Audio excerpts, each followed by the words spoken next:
Okay, this video doesn't have a chance at getting monetized. So I'm just gonna say it. Fuck Sabo and fuck Law. They're so milquetoast. They're not even good characters.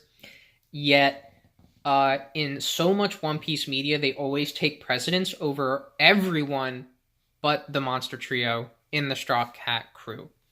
I did not say Straw Cat. It sounded like that, but I just made a noise in between saying Straw and Hat. Um, so I really wanted to talk about this because this is something that's bugged me for so long, and it was even back when it was just Law and Punk Hazard before Sabo really came back. The kind of traction he was getting with fans bugged me.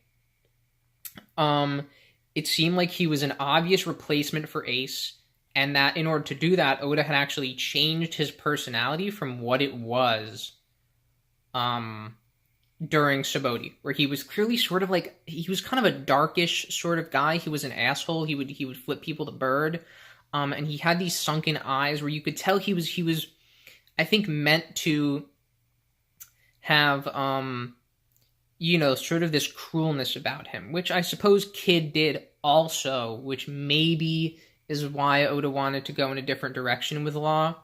But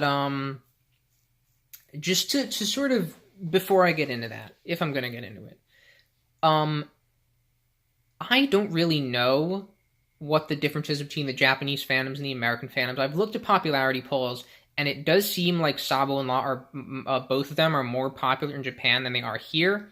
It does seem like both of them are too popular here as well. And I know that sounds like such like a how can you tell people that characters are too popular? Well, like because I look at the characters and I see if they're good characters, and I can say, well, maybe these guys shouldn't be as popular as they are, and that is the case with these two. Um, so it doesn't whether or not the fandoms like them too much.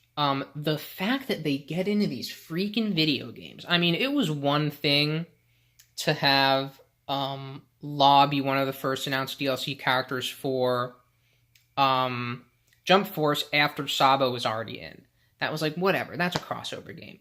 In freaking One Piece World Seeker, the relatively new open world game starring Luffy, only Luffy as a playable character. They announced the first DLC episode is a solo adventure with Zoro. Cool, great. I thought, what Straw Hats are they going to have for the other two episodes? I was a fool. I should have known. It's happened before.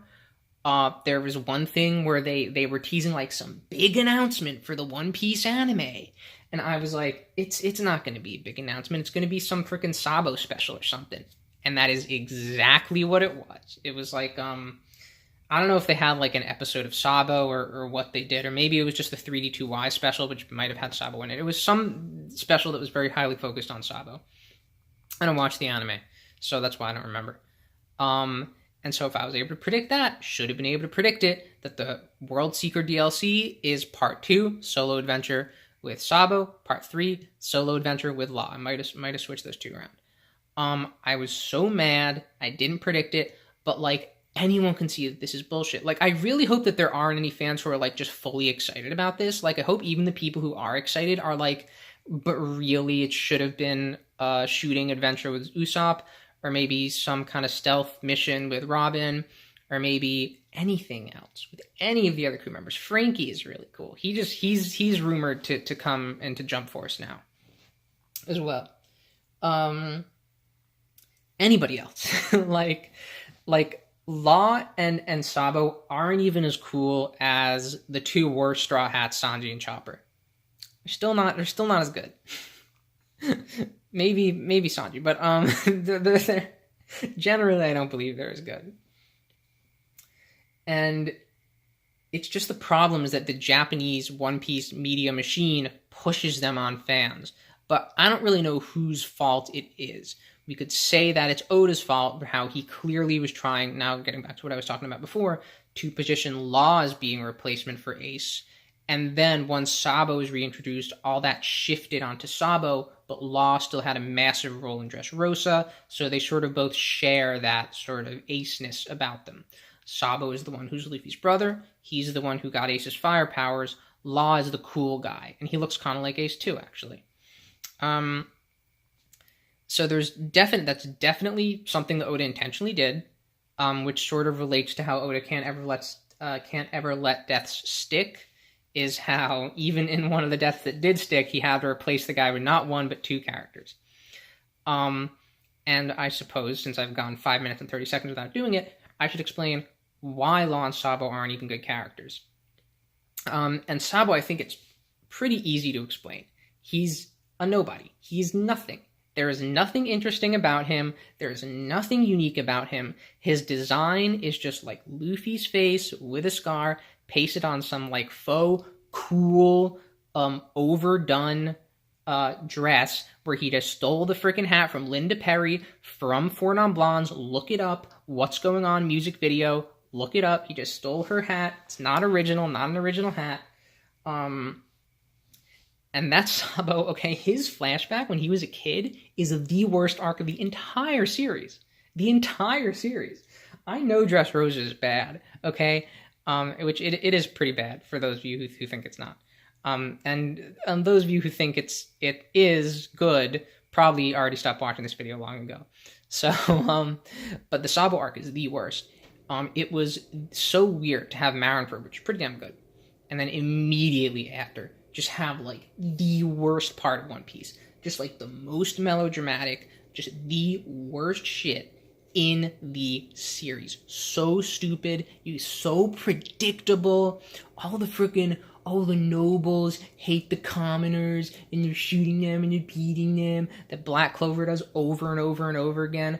All that awfulness in the Sabo arc. So Sabo's past, no. Sabo doesn't get a pass because he has a past. Neither does Law. Law's flashback, better than Sabo. Better than Sabo's story, I will say. Still not that great. Rosinante is the most interesting part of Law's flashback. The things surrounding Law are pretty interesting, with Drake and all the weird stuff going on there. And Suru, I like all the characters that appear in that flashback. But Law himself is just a kid who suffered a lot, which you've seen billion times before in One Piece, you know? Maybe if it was earlier in the series, it would be better. But now, it's just not original anymore, which is a big problem with One Piece of Oda not really finding ways to be original after doing the manga for so long, which is, hardly something that you can really blame him for. Anyone would have difficulty with that. In any case, Law also does not get a pass because he has a past. And if you remove those flashbacks, what is there to these guys? Like, Sabo uses some kind of dragon claw kung fu, which is totally like a weird fighting style for a guy who dresses like him to have. And then he has Ace's fire powers. Like, what's good about him? He has no personality. He's just a cheery dude. And he's in the Revolutionary Army, which has, like, way more interesting people than him. Like, he's just this guy. Law is kind of boring. He has a more serious personality, which is used in comedy a lot. And then, I don't know, he hates Doflamingo. Like, isn't that kind of what it is? Like, the times where I'm the most interested in Law is when he's with his crew, because, it's cool to see sort of another crew dynamic like that. Of fellow pirates, where he has the Penguin Brothers, whatever they're called. And then, he has Beppo, and there's a giant in there that he got from Sabaody, but, I don't know where that guy's been. Which is cool, and I wish I could see more of that, to see him as a captain. But he's really just not interesting. I mean, in Dressrosa, he just hates Doflamingo. And his powers aren't even that cool either. They're just whatever Oda wants them to be. At first in Sabaody, it was established that when he uses Room, when he cuts off someone's head, the head can still feel what the body feels, okay? Then, in Punk Hazard, that suddenly doesn't apply anymore. He can suddenly make centaurs with his abilities and just plop a torso on an animal, a pair of legs, and suddenly they can connect just fine. Okay? That's not how it worked before. He can switch people's personalities, because that's fun. And he can electroshock people because it's like a doctor fruit, and that's like a defibrillator. Do you see how when I say it like that, it suddenly sounds really stupid?